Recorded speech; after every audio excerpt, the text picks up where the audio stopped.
നിങ്ങളുടെ സൈഡിൽ നിന്ന് കുറച്ച് അനലൈസിസ് നടത്തണം. നിങ്ങൾക്ക് അവിടെ പോയിട്ടുള്ള ഓപ്പർച്യൂണിറ്റീസ് എന്താണ്, നിങ്ങൾക്ക് അവിടെ ചെന്നിട്ട് എന്ത് ചെയ്യാൻ പറ്റും എന്നൊക്കെയുള്ള കുറച്ച് സെൽഫ് സ്റ്റഡി നിങ്ങൾ ആദ്യം ചെയ്തിട്ട് വേണം നിങ്ങൾ എപ്പോഴും ഒരു ഓവർസീസ് എഡ്യൂക്കേഷൻ എന്നുള്ളൊരു കാര്യം നിങ്ങൾ ഓപ്റ്റ് ചെയ്യാനായിട്ട്. അതിലേക്ക് അങ്ങനെ ഒരു കാര്യം നിങ്ങൾക്ക് നോക്കി അതിലേക്കൊരു തീരുമാനത്തിലേക്ക് എത്താൻ സഹായിക്കുന്ന കുറച്ച് കാര്യങ്ങൾ ഞാൻ നിങ്ങൾക്ക് പറഞ്ഞുതരാം. ഇതിൽ പ്രധാനമായിട്ടുള്ള കാര്യം നിങ്ങൾ കൺസിഡർ ചെയ്യേണ്ടത് ഫിനാൻസ് ആണ്. കാരണം ഇതൊരു വളരെ എക്സ്പെൻസീവ് ആയിട്ടുള്ള ഒരു കാര്യമാണ്.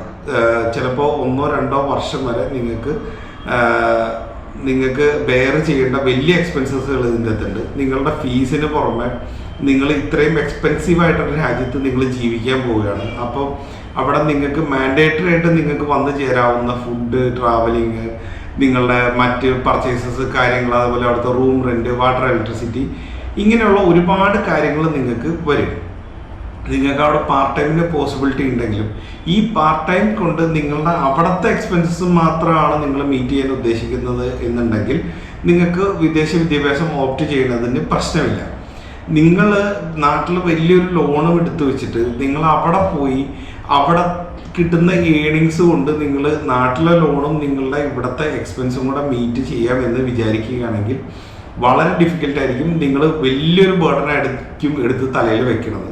അപ്പം നിങ്ങൾ എങ്ങനെയെങ്കിലും ഒന്ന് പുറത്ത് പോവുക എന്നുള്ളത് നിങ്ങൾക്ക് ഇവിടെ നിൽക്കുമ്പോൾ വളരെ ആ ഒരു കാര്യം മാത്രമേ നിങ്ങൾ പലപ്പോഴും ചിന്തിക്കുകയുള്ളൂ. എങ്ങനെയെങ്കിലും അവിടെ ചെന്ന് പെട്ടാൽ എന്നെ കൊണ്ട് ഒരുപാട് കാര്യങ്ങൾ ചെയ്യാൻ പറ്റും, അല്ലെങ്കിൽ എനിക്ക് പല കാര്യങ്ങളും എൻ്റെ കൺട്രോളിൽ എത്തുമെന്ന് നിങ്ങൾ വിചാരിക്കാം. പക്ഷെ അവിടെ ചെന്ന് ഇറങ്ങുമ്പോഴാണ് നിങ്ങൾ ഇതിൻ്റെ റിയൽ ഫേസ് കാണാൻ പോകുന്നത്. കാരണം വളരെ ലിമിറ്റഡ് ആയിട്ടുള്ള ചിലപ്പോൾ 16 മാസത്തേക്കോ അല്ലെങ്കിൽ 24 മാസത്തേക്കോ ഒക്കെ നിങ്ങൾക്ക് കിട്ടുന്ന ഒരു വിസയുടെ ഉള്ളിൽ നിങ്ങളൊരു വലിയൊരു എമൗണ്ട് പൈസയാണ് നിങ്ങൾ മാനേജ് ചെയ്യേണ്ടത്.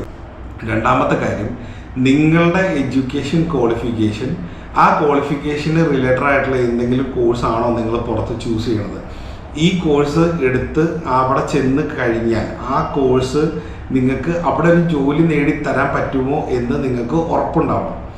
അടുത്ത കാര്യം, ഏത് കൺട്രി നിങ്ങൾ ചൂസ് ചെയ്യുന്നു എന്നുള്ളതാണ്. ഇപ്പോൾ ഓരോ കൺട്രിയിലും ഓരോ കോഴ്സിനായിരിക്കാം അല്ലെങ്കിൽ ഓരോ പ്രൊഫഷനായിരിക്കാം അവിടെ പോസിബിലിറ്റി ഉള്ളത്. ജനറലി ഹെൽത്ത് കെയറും അല്ലെങ്കിൽ സ്റ്റെം റിലേറ്റഡ് ആയിട്ടുള്ള കോഴ്സുകൾക്കാണ് കൂടുതലും പോസിബിലിറ്റി ഉള്ളത്.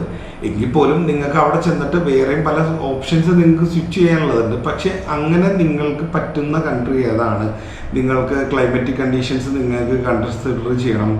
അവിടുത്തെ ഇപ്പം നിങ്ങൾക്ക് ഫ്രണ്ട്സ് ഓർ ഫാമിലി സപ്പോർട്ടീവ് ആരെങ്കിലും ഉണ്ടോ ഈ രാജ്യങ്ങളിൽ നിന്ന്. നിങ്ങൾക്ക് ചിലവർക്ക് ഫാമിലി ഇല്ലാത്തതാണ് ഇഷ്ടമെങ്കിൽ ചിലവർക്ക് ആരെങ്കിലുമൊക്കെ അവിടെ ഉള്ളതാണ് ഇഷ്ടപ്പെടുക. അപ്പം അങ്ങനെയുള്ള കാര്യങ്ങൾ നോക്കണം. അവിടെ ലൊക്കേഷൻ ഏതാണെന്ന് നിങ്ങൾ ആലോചിച്ച് ഉറപ്പിച്ചിട്ട് വേണം ചെയ്യാൻ വേണ്ടിയിട്ട്.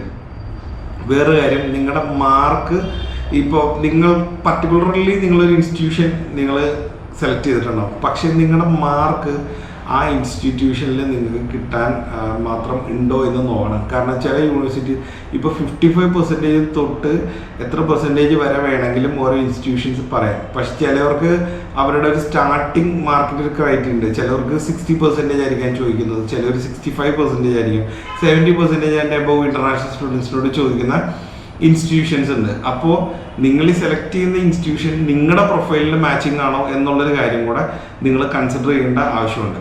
അതുപോലെ തന്നെ ലാംഗ്വേജ് റിക്വയർമെൻറ്റ്, ഇപ്പോൾ UK അല്ലെങ്കിൽ ഫ്രാൻസ്, സ്പെയിൻ, അങ്ങനെ കുറച്ച് രാജ്യങ്ങൾ ഒഴിച്ച് വേറെ എല്ലാ രാജ്യങ്ങളിലും ലാംഗ്വേജ് റിക്വയർമെൻറ്റ് ഉണ്ട്. ഇപ്പോൾ US ആണെങ്കിലും ഉണ്ട്, കാനഡ, ഓസ്ട്രേലിയ, ന്യൂസിലാൻഡ്, ജർമ്മനി, ഈ രാജ്യങ്ങളിലെല്ലാം ലാംഗ്വേജ് റിക്വയർമെൻറ്റ് ഉണ്ട്. അപ്പോൾ നിങ്ങൾക്ക് ഈ ലാംഗ്വേജ് റിക്വയർമെൻറ്റ് ഉണ്ടെങ്കിൽ നിങ്ങൾ അത് ആദ്യം ചെയ്ത് ആ സ്കോർ എടുത്തതിന് ശേഷം നിങ്ങൾ ആപ്ലിക്കേഷനും കാര്യങ്ങൾക്കും വേണ്ടി നടക്കുന്നതായിരിക്കും കുറേ കൂടെ നല്ലത്. കാരണം നിങ്ങൾ ആപ്ലിക്കേഷൻ സബ്മിറ്റ് ചെയ്ത് അതിന് ശേഷം ലാംഗ്വേജ് റിക്വയർമെൻറ്റിന് വേണ്ടി നിങ്ങളൊരു റഷിന് പോകാതിരിക്കുന്നതായിരിക്കും നല്ലത്. കാരണം എപ്പോഴും ഫ്രീ ഓഫ് മൈൻഡ് നിങ്ങൾ ഇരുന്നിട്ട് ഇതെടുത്ത് ചെയ്യുന്നതാണ് നല്ലത്. നിങ്ങൾ ഒരുപാട് ടൈമും ഈ ലാംഗ്വേജ് റിക്വയർമെൻറ്റ് അല്ലെങ്കിൽ ലാംഗ്വേജിന് വേണ്ടി നിങ്ങൾ സ്പെൻഡ് ചെയ്ത് വേസ്റ്റ് ചെയ്യാതിരിക്കുക എന്നുള്ളതും എൻ്റെ ഒരു അഡ്വൈസ് തന്നെയാണ്. അടുത്ത ഒരു കാര്യമാണ്, നിങ്ങൾ ഈ പഠിക്കുന്ന കോഴ്സുകളുടെ ഗ്ലോബലി ഉള്ള ജോബ് ഓപ്പർച്യൂണിറ്റീസും കൂടെ നിങ്ങൾ റെക്കഗ്നൈസ് ചെയ്യുക എന്നുള്ളത്. നിങ്ങൾ പഠിക്കാൻ പോകുന്ന കോഴ്സുകൾക്ക് മറ്റ് രാജ്യങ്ങളിലും എത്രമാത്രം ഓപ്പർച്യൂണിറ്റീസ് ഉണ്ട്. ഇനി ചിലവർക്ക് അവിടെ ചെന്ന് കുറേ നാൾ കഴിയുമ്പോൾ ചിലപ്പോൾ അവിടുത്തെ ലൈഫ് സ്റ്റൈലും ക്ലൈമറ്റും ഒന്നും പറ്റിയില്ലെങ്കിൽ അവർ തിരിച്ച് നാട്ടിലേക്ക് വരുന്ന ഒരു കാലഘട്ടത്തിൽ അവർക്ക് ഈ കോഴ്സ് അവരെ ഹെൽപ്പ് ചെയ്യുമോ, നാട്ടിലൊരു പുതിയൊരു ബിസിനസ് തുടങ്ങാനോ അല്ലെങ്കിൽ നല്ലൊരു കമ്പനിയിൽ നല്ലൊരു പൊസിഷനിൽ കയറാനോ ഈ കോഴ്സ് അവരെ ഹെൽപ്പ് ചെയ്യുമെന്നും കൂടെ സെൽഫ് റിസർച്ച് ചെയ്യണം. സ്കോളർഷിപ്പ് സ്റ്റുഡൻസ് ചോദിക്കുന്ന മറ്റൊരു കാര്യമാണ്, നമുക്ക് എത്രമാത്രം സ്കോളർഷിപ്പ് കിട്ടും, ഏത് കൺട്രിയിൽ ഏത് ഇൻസ്റ്റിറ്റ്യൂഷൻസിന് സ്കോളർഷിപ്പ് കിട്ടും എന്നുള്ളത്. സ്കോളർഷിപ്പിന് നിങ്ങൾക്ക് എലിജിബിലിറ്റി ഉണ്ടെങ്കിൽ ഓഫ് കോഴ്സ് നിങ്ങൾ ആ സ്കോളർഷിപ്പ് മാക്സിമം യൂട്ടിലൈസ് ചെയ്യാൻ നോക്കുക, അത് മാക്സിമം നിങ്ങൾ എടുക്കാൻ നോക്കുക. അത് സ്കോളർഷിപ്പ് ഉള്ള ഇൻസ്റ്റിറ്റ്യൂഷൻസിൽ അപ്ലൈ ചെയ്ത് അങ്ങനെയുള്ള എയർലി സ്കോളർഷിപ്സ്, ചിലപ്പോൾ എയർലി ആപ്ലിക്കേഷൻസിന് എയർലി സ്കോളർഷിപ്സ് അവൈലബിൾ ഉണ്ടാവും. അതൊക്കെ നോക്കി അതെല്ലാം അവൈൽ ചെയ്ത് നിങ്ങൾക്ക് അതിൻ്റെ മേക്ക് യൂസ് ചെയ്യാൻ നോക്കുക. എപ്പോഴും ലാസ്റ്റ് ടൈം ആപ്ലിക്കേഷന് പോകുന്ന സമയത്ത് പലപ്പോഴും സ്കോളർഷിപ്പ് നിങ്ങൾക്ക് ആദ്യം ആപ്ലിക്കേഷൻ ചെയ്യുന്നവരുടെ അത്രയും കിട്ടാൻ ചാൻസ് ചിലപ്പോൾ കുറവായിരിക്കാം. അപ്പോൾ അതുകൊണ്ട് മാക്സിമം സ്കോളർഷിപ്സ് എല്ലാം നിങ്ങൾക്ക് ബെനിഫിഷ്യലായിട്ട് എടുക്കാൻ ശ്രമിക്കുക. അടുത്തൊരു കാര്യമാണ് നമുക്ക് കോളേജിൻ്റെ റാങ്കിങ് നോക്കുക എന്നുള്ളത്. കാരണം എപ്പോഴും നമ്മൾ പുറത്തേക്ക് പഠിക്കാൻ പോകുന്ന സമയത്ത് നമ്മളൊരു എഡ്യൂക്കേഷൻ ലോൺ ഡിപ്പെൻഡ് ചെയ്തിട്ടായിരിക്കും നമുക്ക് ലോൺ കിട്ടുന്നതിനനുസരിച്ചായിരിക്കാം നമ്മൾ ഇൻസ്റ്റിറ്റ്യൂഷൻ ചൂസ് ചെയ്യുക, അല്ലെങ്കിൽ നമ്മുടെ അഫോർഡബിലിറ്റി കൂടുക. അപ്പോൾ നമ്മൾ ചൂസ് ചെയ്യുന്ന ഇൻസ്റ്റിറ്റ്യൂഷൻസ് നല്ല റാങ്കിങ് ഉള്ള യൂണിവേഴ്സിറ്റീസ് ആണെന്ന് ഉറപ്പുവരുത്തും. ഫിനാൻഷ്യൽ ബാക്ക്ഗ്രൗണ്ടും അല്ലെങ്കിൽ നിങ്ങൾക്ക് ബാങ്കിൽ പ്രൂവ് ചെയ്യാനുള്ള ഇതും അതേപോലെ തന്നെ ഇമ്പോർട്ടൻ്റ് ആണ് നിങ്ങൾ ചേരാൻ പോകുന്ന ഇൻസ്റ്റിറ്റ്യൂട്ടിൻ്റെ റാങ്കിങ്ങും. കാരണം അത് നിങ്ങൾക്ക് കുറേ കൂടെ നിങ്ങളുടെ ലോണും കാര്യങ്ങളെല്ലാം ഈസി ആക്കി തരും. അതുപോലെ തന്നെ അതിൻ്റെ ഇൻസ്റ്റിറ്റ്യൂഷൻസിൻ്റെ ക്രെഡിബിലിറ്റി നിങ്ങൾക്ക് ഫ്യൂച്ചറിൽ നിങ്ങൾ ഇൻസ്റ്റിറ്റ്യൂഷൻസ് പാസ് ഔട്ട് ആകുമ്പോഴും നിങ്ങൾക്ക് അത് ഇത്രയും നല്ല ഇൻസ്റ്റിറ്റ്യൂഷനിൽ നിന്ന് പാസ്സാകുമ്പോൾ നിങ്ങൾക്കുള്ള ജോബ് ഓപ്പർച്യൂണിറ്റീസും കാര്യങ്ങളും അതുപോലെ നിങ്ങൾ ഹയർ ചെയ്യാനുള്ള സാധ്യതകളും ഒരുപാട് കൂടുതലായിരിക്കും. ഓക്കെ, അപ്പോൾ ഇതാണ് കുറച്ച് കാര്യങ്ങൾ ഇൻ്റർനാഷണൽ സ്റ്റഡി നോക്കുന്ന സ്റ്റുഡൻസിന് എനിക്ക് തരാനുള്ളത്. നിങ്ങളുടെ വിദേശ പഠന സംബന്ധമായ എന്ത് ക്വസ്റ്റ്യൻസും കോൺടാക്ടേഴ്സ്, അതേപോലെ ഞങ്ങളുടെ ലാംഗ്വേജ് ക്ലാസ്സസ് ഓൺലൈനിൽ ഞങ്ങൾ പ്രൊവൈഡ് ചെയ്യുന്നുണ്ട്. Those who are interested please call us. So thanks for watching. മറ്റൊരു വീഡിയോ ആയിട്ട് വീണ്ടും കാണാം.